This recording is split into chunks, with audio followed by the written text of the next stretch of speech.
Oi, tudo bem? Que tal? Hoje nossa aula é interessante. Nós vamos falar sobre os biomas, o conjunto de ecossistemas do planeta, os biomas aquáticos e os biomas terrestres. E depois, em particular, os biomas terrestres brasileiros. O que é um bioma? Um bioma é um conjunto de ecossistemas, um conjunto de comunidades que tem mais ou menos a mesma afinidade. Então nós temos o bioma do talassociclo, que é o bioma do mar, dos oceanos.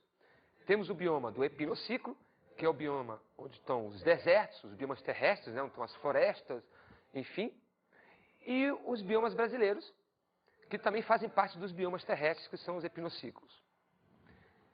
E ainda temos um outro bioma aquático, que são os limnociclos, os biomas onde se encontram os rios, os lagos, etc, etc. Então é por esse mundo maravilhoso que nós vamos hoje progredir na nossa aula, cheio de exemplos, cheio de imagens muito bonitas. Iniciando com os talassociclos, o bioma dos oceanos. Mas antes, vamos ver uma entrevista com um biólogo que é um grande entendedor do assunto. Olha, para que alguém realmente queira ter alguma intimidade, conhecer razoavelmente bem o ambiente marinho, é importante que ele saiba que ele está entrando, provavelmente, na maior área da superfície terrestre, né? Os oceanos eles compreendem aproximadamente 72% da superfície terrestre. Isso quer dizer que a parte imersa da Terra, ou seja, os continentes, eles ocupam mais ou menos 20% a 30%. Ou seja, o oceano é grande. Além disso, é importante saber que o oceano ele é profundo. A profundidade média dos oceanos é de 4.000 metros. Não é aquela profundidade rasa de quem vai para a praia e caminha na beira do mar, não. Isso aí é uma porção ínfima em relação à grande profundidade que os oceanos, na verdade, têm. Então, esse é o primeiro aspecto importante que precisa se ter em mente para conhecer bem, né? Então, só para conhecer bem, você precisa entrar de navio no oceano para você ter uma ideia da vastidão desse ambiente. Outros aspectos importantes que a pessoa precisa conhecer bastante são características físicas e químicas básicas que ocorrem nos mares. As características físicas são principalmente associadas à temperatura, né? Há diferentes temperaturas ao redor dos diferentes oceanos do mundo. E isso também limita a distribuição dos organismos marinhos. Além disso, o mar ele tem uma série de propriedades químicas, uma série de substâncias que estão dissolvidas nele. Por exemplo, compostos de nitrogênio, de fósforo, e na verdade, praticamente quase toda a tabela periódica você encontra lá. Uma das características químicas mais importantes dos oceanos é a salinidade, ou seja, a quantidade de sal dissolvido na água.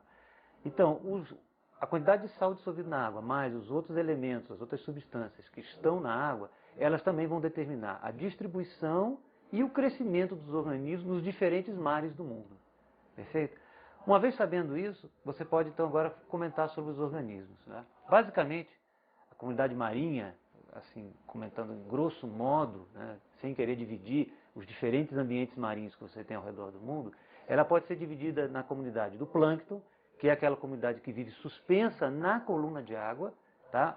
que vai ao sabor das correntes marinhas. Essa comunidade é composta por organismos que fazem fotossíntese, que são as microalgas, são os organismos, digamos, mais importantes numa teia trófica marinha. Por quê? Porque é ali que começa tudo. Eles fazem fotossíntese a partir de moléculas simples com a ajuda de luz e crescem muito rapidamente. Bom, aí a outra comunidade do plâncton, que é o zooplâncton, ela vai se alimentar desses organismos microscópicos, que são as microalgas marinhas. E com isso você tem organismos maiores que se alimentam do zooplâncton e do fitoplâncton. E assim a coisa vai até que você chega nos peixes maiores, ou até mesmo nos mamíferos marinhos, que se alimentam dos outros organismos que compõem essa teia trófica marinha. Certo? Bem, além da comunidade planctônica, nós também temos o que nós chamamos de o bentos marinho, a comunidade bentônica. Essa comunidade bentônica é toda a comunidade de organismos, indiferentemente de ser animais ou vegetais, que vive associada a um substrato. Ou seja, é importante que ele esteja ou fixo a um substrato qualquer, por exemplo, o fundo da areia da praia, um costão rochoso, etc. Ou então que ele se movimente, mas que esteja sempre associado ao fundo. Por exemplo, uma raia, né, ou um tubarão que prefere ficar sempre no substrato, ou um caranguejo, ou um camarão, ou um siri, que está sempre associado a um substrato.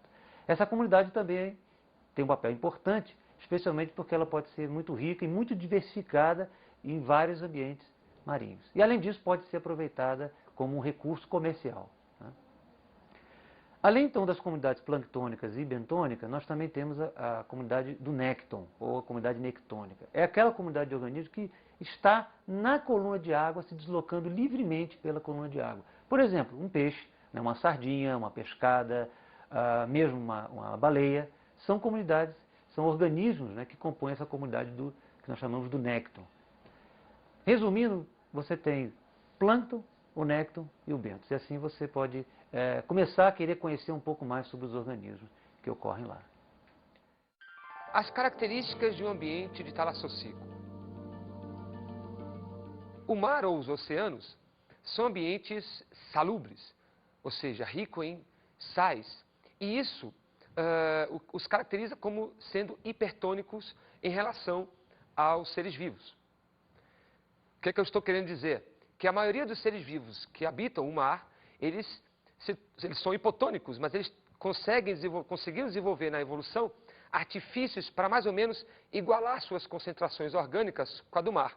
E dessa forma, a vida marinha conseguiu sobreviver nesse ambiente. Não te esqueça disso.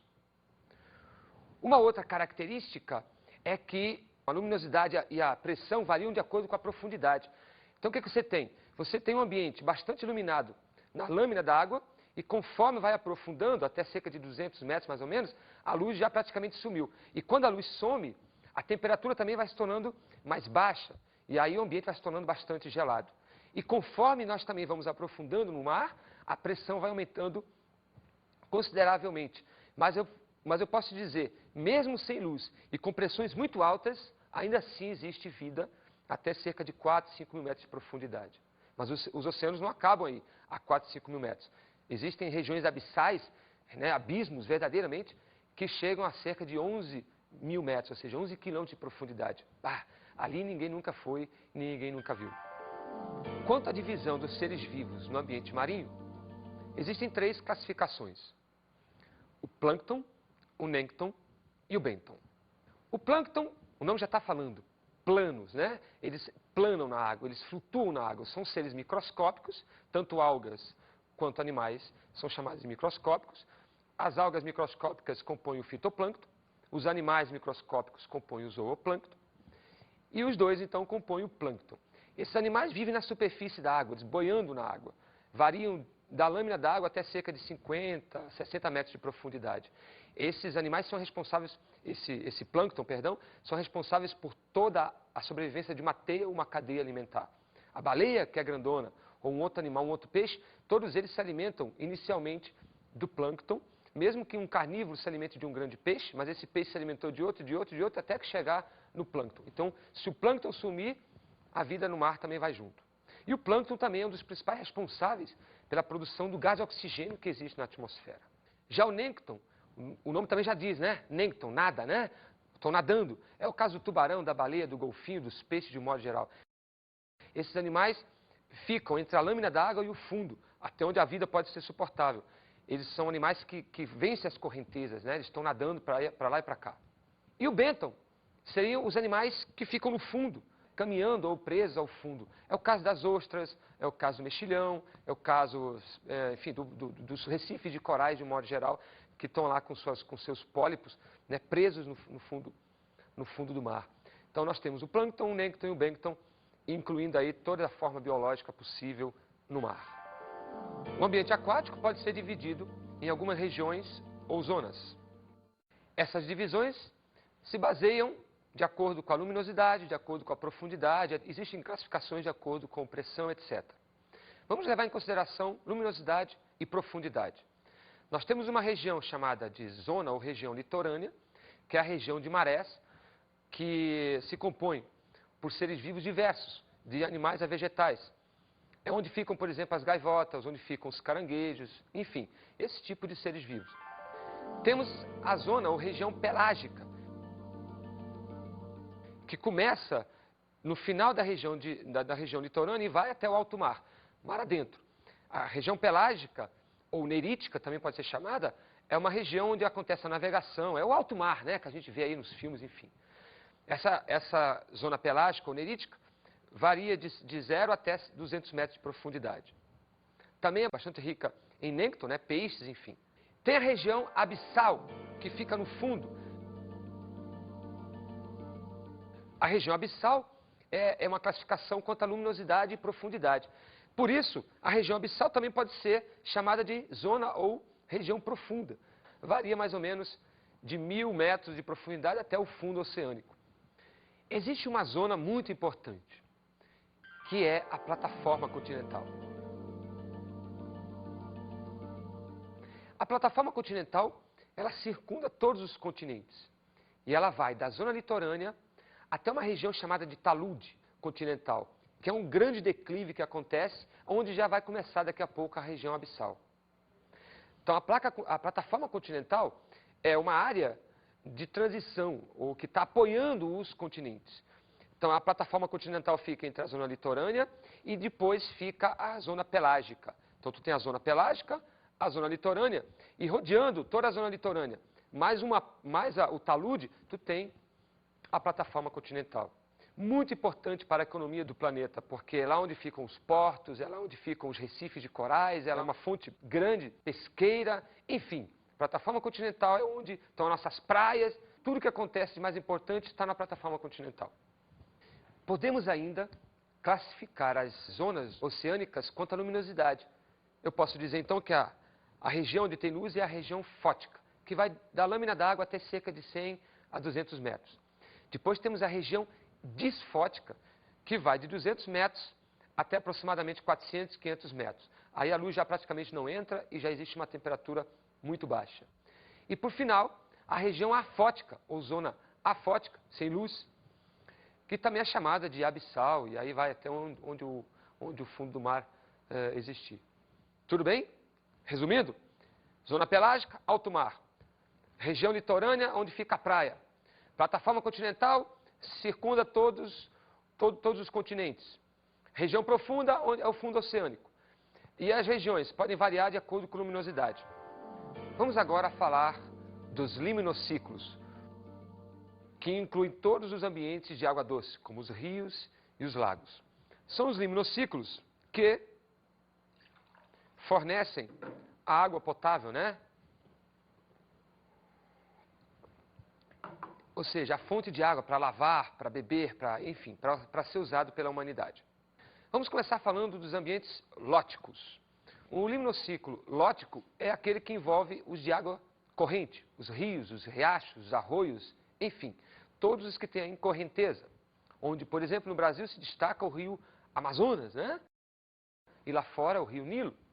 Esses ambientes, caracteristicamente, se apresentam com correntezas grandes, ou seja, muito fortes, ou correntezas mais lentas, onde a oxigenação é grande e a sedimentação é pequena. Os animais e os vegetais comuns nesses ambientes são vegetais e animais que podem estar na zona litorânea do rio, por exemplo. Então, são animais que ora estão dentro da água, ora estão fora, como os anfíbios, por exemplo. E muitos peixes de diversos tamanhos, onde um dos mais importantes dos rios é o lúcio, um peixe muito grande. No Brasil se destaca o pirarucu, o peixe da Amazônia, né? Muito grande, muito bonito, muito colorido. E peixinhos pequenos, lambaris, traíras, etc. Também existem moluscos, entre eles os caracóis, entre outros. Já os ambientes lênticos são os ambientes de água parada, como as lagoas, os lagos, os charcos, os açudes, né? Quem tem fazenda, ou quem já andou numa fazenda, já deve ter visto um açude onde o gado vai lá tomar água. Reparem, esse ambiente é um ambiente onde no máximo sofre a influência de uma brisa. Esse ambiente tem então pouca oxigenação e bastante sedimentação, contrário dos ambientes de rio, né, que tem um ambiente revolto. Esse ambiente se destaca, ou seja, existe um maior equilíbrio, então se destaca pela grande quantidade de invertebrados. Temos ali muitos vermes, muitos moluscos, mas também muitos peixes, né? A traíra, a piabinha, né? Não sei como é que é conhecido em cada região que tá me ouvindo, mas a piabinha é o lambari, né? Bastante algas e junco. O junco, aquele mato da beira do lago, ou da beira do açude. Tudo bem? Esses ambientes os ambientes lênticos, sofrem bastante a influência das temperaturas, a tal ponto de a temperatura muito baixa pode congelar um lago, ou temperatura muito alta faz com que ele evapore rápido. E o lago, ele pode então desaparecer pode sumir com a evaporação em tempos de seca. Vamos agora falar dos epinociclos. Os biomas terrestres variam de acordo com a cobertura vegetal. Então você tem num extremo o bioma deserto, com rara cobertura vegetal, e no outro extremo os biomas tropicais, como a floresta amazônica, por exemplo, onde tem uma cobertura maciça, né, de vegetais. O primeiro bioma que nós vamos falar são as tundras. As tundras se localizam basicamente na região do Polo Norte. Ela sofre influência do Polo Norte. É o primeiro dos ecossistemas terrestres. A tundra, por estar próximo ao polo, sofre bastante influência dele. Então, é um ambiente de clima muito frio, muito úmido, muita neve, e por isso o solo, grande parte do tempo, está congelado. Por isso, uma flora especializada nessas condições climáticas é necessário haver. No caso, gramíneas, musgos, líquens, são os principais vegetais ou grupos, né, que realizam fotossíntese nessa região. E quem adora esse tipo de alimento? A fauna, como por exemplo, os alces e o boi almiscarado. Esse boi almiscarado é tipo um bisão, né, tipo um touro, com bastante pelo, e ele suporta grandes geadas, grandes temporais de neve. É um animal bastante resistente, assim como o alce. Tá tranquilo então? Muito frio, muita neve, muita influência do Polo Norte, animais especializados, vegetais especializados, isso caracteriza a tundra. Se você quiser localizar a tundra, é só ver aqui no meu mundão.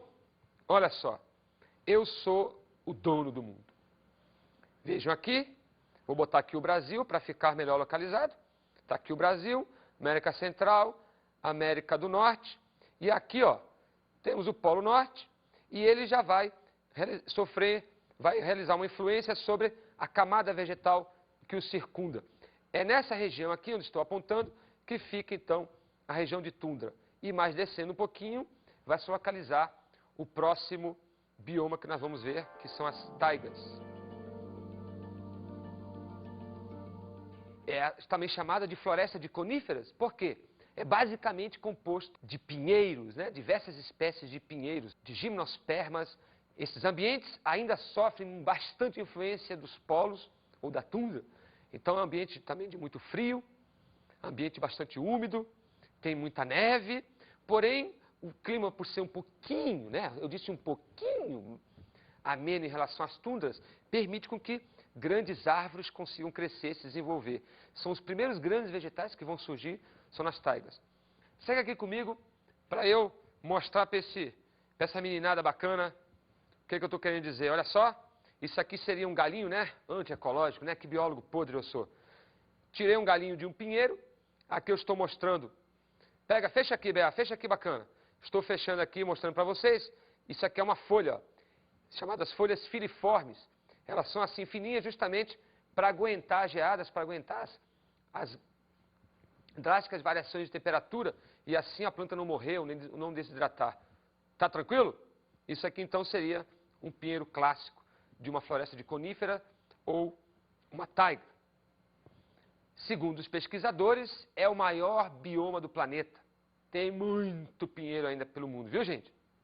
Como fauna, é comum ali lobos, comuns alguns ursos, comuns alguns felinos, algumas lebres, esses animais que ora no período do degelo, né? Porque a taiga sofre o degelo no verão, é um período muito curto, mas acontece, formam-se lagoas temporárias. Nesse degelo, alguns animais que são brancos ficam mais da cor do solo, né? Ficam camuflados da cor que nem as lebres da neve, ficam da cor do solo, e depois, na época de inverno pesado de novo, já ficam branquinhas. Isso acontece com alguns animais. Tudo bem? Tranquilo? Depois, já descendo, né? Pega aqui, Bea, de novo, pega aqui. Pega aqui. Olha o mundão aqui, olha, eis o mundo, né? Lembra daquele filme do Chaplin? Pois é, o grande ditador, olha só. Então, agora aqui no meio, estamos usando a América como referência, porque tu conheces a América. Aqui, ó, nós estamos no meio dos Estados Unidos, é uma região onde eu vou falar agora do bioma da floresta temperada. Existem 4 estações bem definidas. Inclusive dá para adivinhar o dia que vai acabar uma primavera, por exemplo, começar um outono, ou acabar um outono, começar um inverno. Já dá mais ou menos 4 meses para cada uma delas. E a cada estação a vida se renova e a vida se especializa. Então temos um período de intenso inverno, com neve, com tudo que tem direito. As árvores praticamente estão nuas, despidas, né? Porque essa floresta, ela se caracteriza por ser uma floresta decídua. Ou seja, as plantas perdem suas folhas numa estação anterior, que é o outono. Então, o outono as folhas caem, folhas caducas, né? Caem. Depois entra o inverno rigoroso com neve. Os animais também entram em hibernação, como o caso dos ursos. Depois vem um período de primavera, onde acontece a floração maravilhosa, né? É também um período para os americanos de grande problema, porque acontece muitas alergias nesse período, nessa estação, por causa do pólen.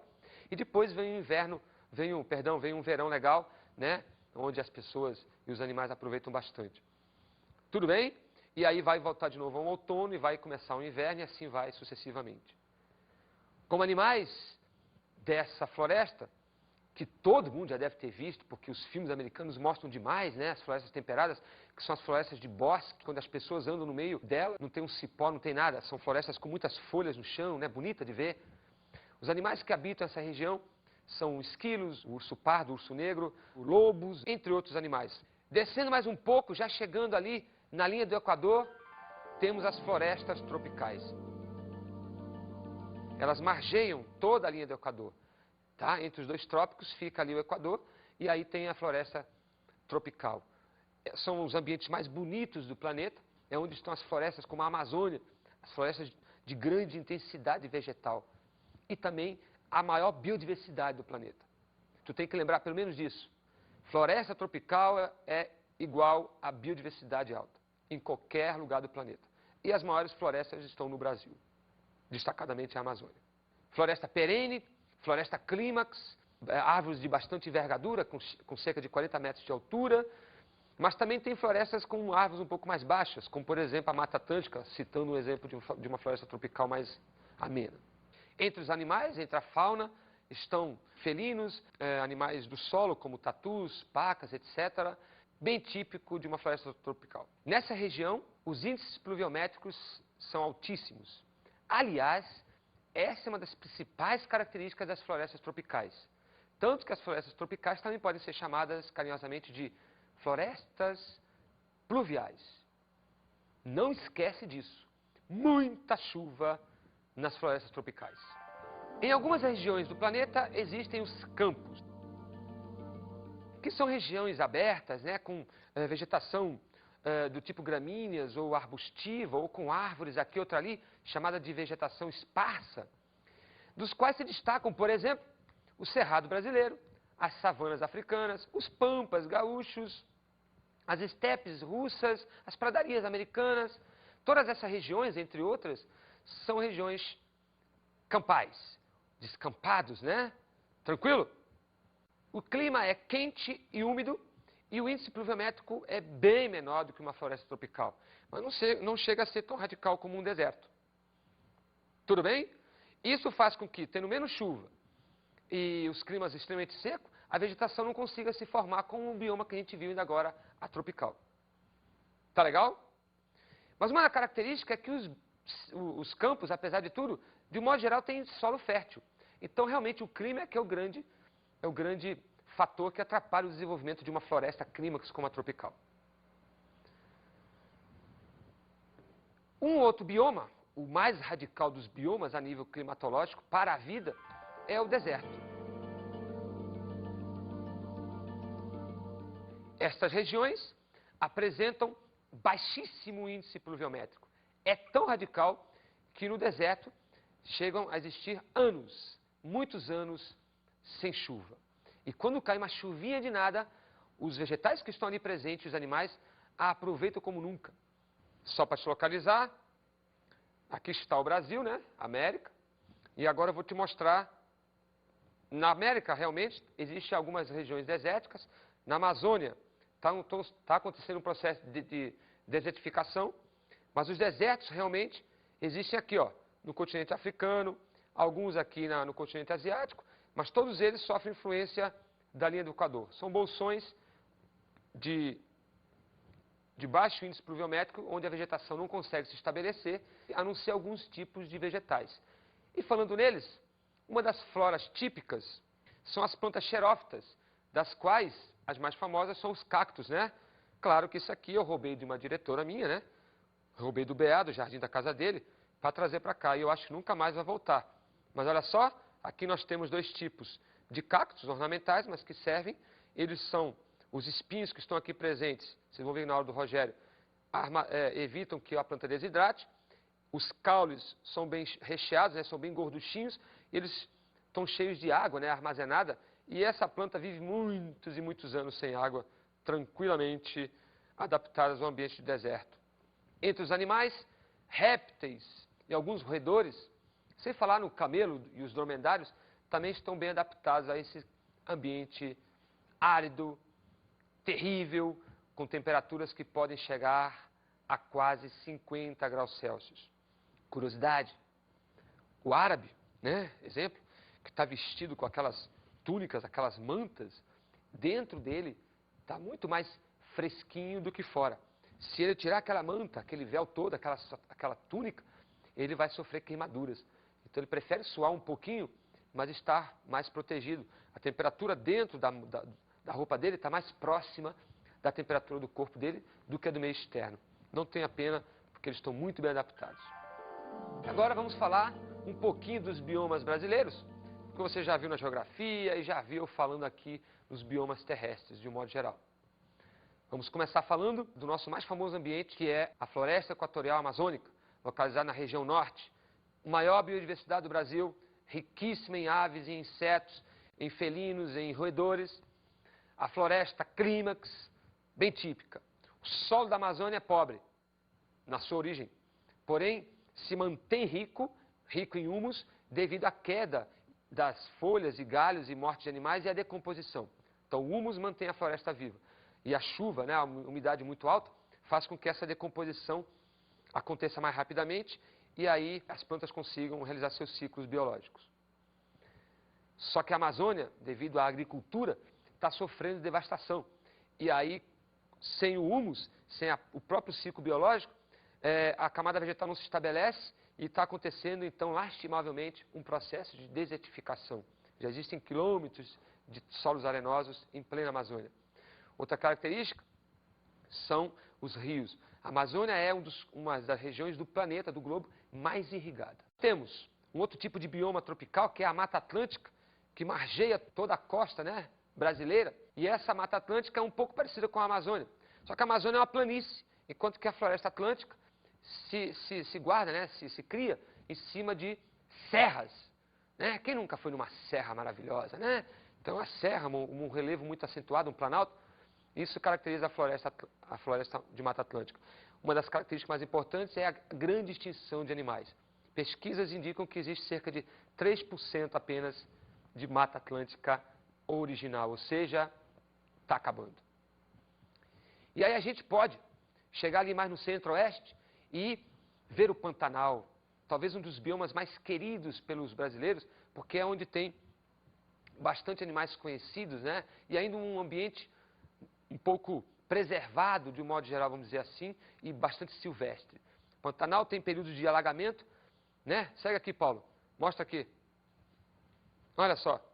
Isso aqui, existe aqui uma região de alagados, né? Cheio de lagoas aqui, cheio de ambientes. Esses ambientes aqui alguns deles são salgados, e ainda é um mistério para a ciência.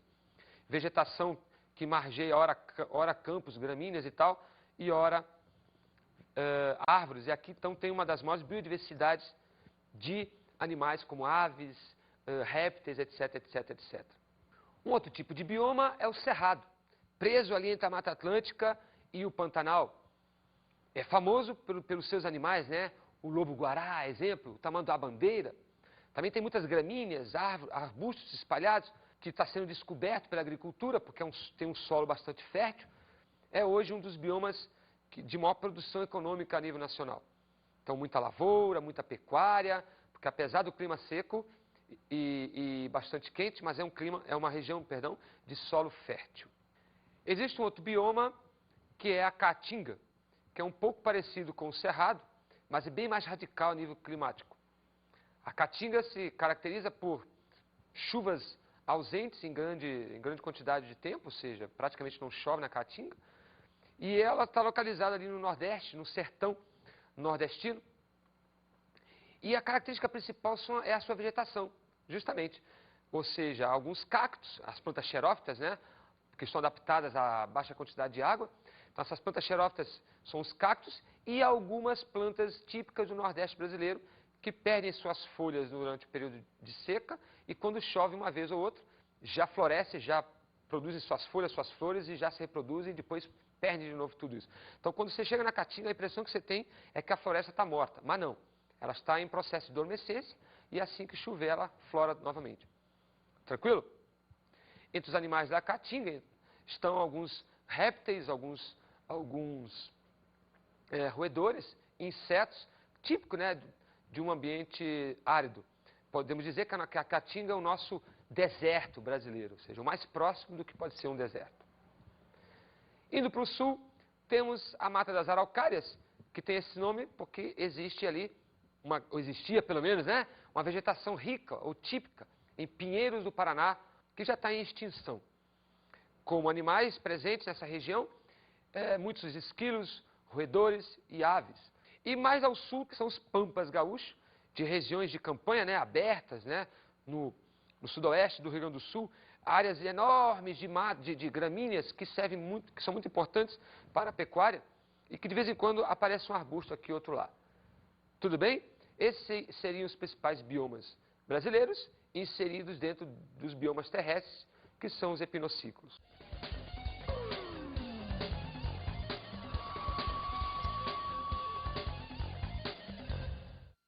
Como dica de estudos, nada melhor do que assistir a bons filmes. Sugiro O Segredo do Abismo, para ver a variação do ambiente aquático, né, da lâmina d'água até a região abissal.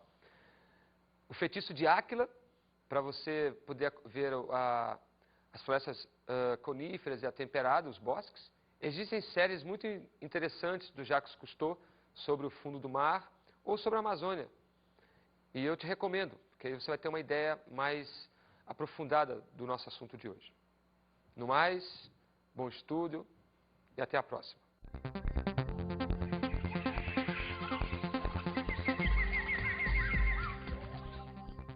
Na aula de hoje falamos sobre os biomas aquáticos, biomas terrestres e biomas brasileiros.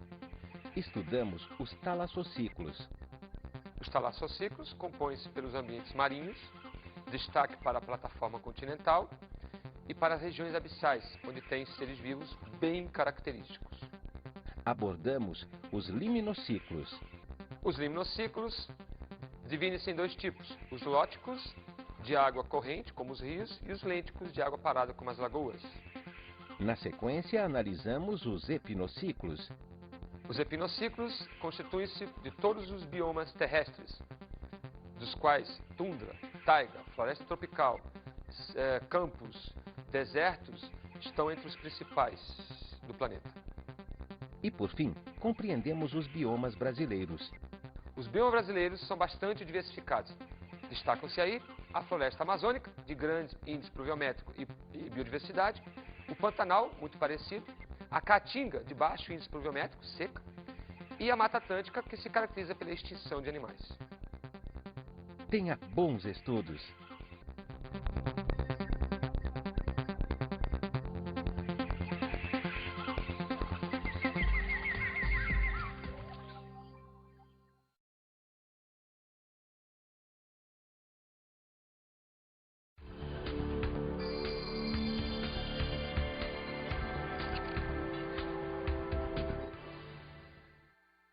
Te recomendo fazer uma excursão com os alunos, por partes ou de uma vez, e levá-los a um parque zoobotânico, ou uma praça, enfim, onde lá você possa mostrar as variações de folhas, de caule, em relação àquela situação climática.